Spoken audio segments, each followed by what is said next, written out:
Today is the official end of the U.S. military operations in Iraq, and there is real concern, as you know, about growing Iranian influence inside Iraq. Also, the deputy prime minister there has expressed concerns about the country possibly slipping into civil war. Are there any circumstances as president where you would send U.S. troops back into Iraq?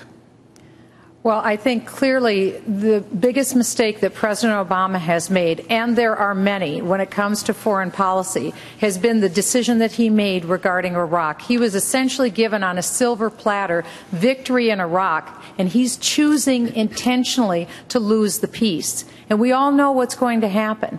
We know that Iran is going to be the hegemon and try to come into Iraq and have the dominant influence. And then Iraq will essentially have dominance from the Persian Gulf all the way to the Mediterranean through its ally Syria. And with all due respect to Ron Paul, I think I have never heard a more dangerous answer for American security than the one that we just heard from Ron Paul. And I'll tell you the reason why. And the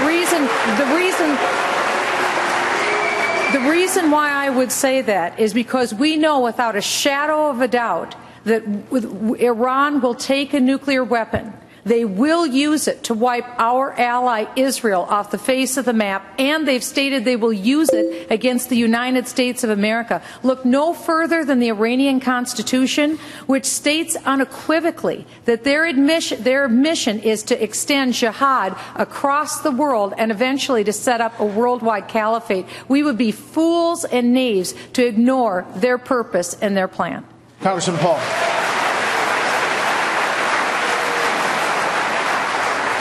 Obviously, I would like to see a lot less nuclear weapons. I don't want Iran to have a nuclear weapon. I would like to reduce them because there would be less chance of war. But to declare war on 1.2 billion Muslims and say all Muslims are the same, this is dangerous talk. Yeah, there are some radicals, but they don't come here to kill us because we're free and prosperous. Do they go to Switzerland and Sweden? I mean, that's absurd. If you think that is the reason, we have no chance of winning this. They come here and they explicitly explain it to it. The CIA has explained it to us. It said they come here and they want to do us harm because we're bombing them. What is the whole world about the drone being in Iran? And we're begging and pleading, and how are we going to start a war to get this drone back? Why were we flying the drone over Iran? Why do we have to bomb so many countries? Why are we have 900 bases, 130 countries, and we're totally bankrupt? How are you going to rebuild the military when we have no money? How are we going to take care of the people? So I think this wild goal to have another war in the name of defense is the dangerous thing. The danger is really us overreacting, and we need a strong national defense, and we need to only go to war with a declaration of war and just carelessly flouting it and starting these wars so often. Speaker Gingrich, is Congressman Paul. Can I respond to that? Can I respond?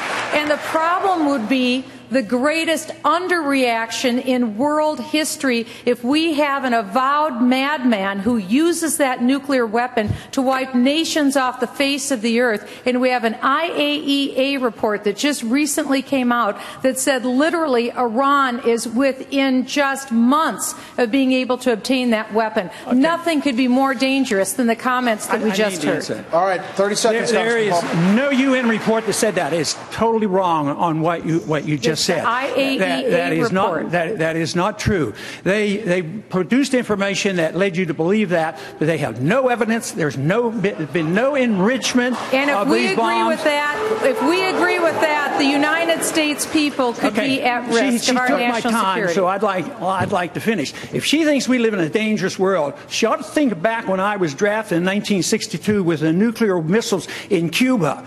And Kennedy calls Khrushchev and talks to him and talks him out of this, and we don't have a nuclear exchange. And you're trying to dramatize this, that we have to go and treat Iran like we've treated Iraq and kill 1 million Iraqis, and 8,000 some Americans have died since we've gone to war. You cannot solve these problems with war. You can solve the problems if we follow our Constitution, go to war, only when we declare the war, go in and win them and get them over with, instead of this endless fighting and this endless attitude that we have enemy all around the world. But as president, I stand on the side of peace. Thank you. For the American people. We've been pretty liberal with our friendly ding. Mr. Speaker.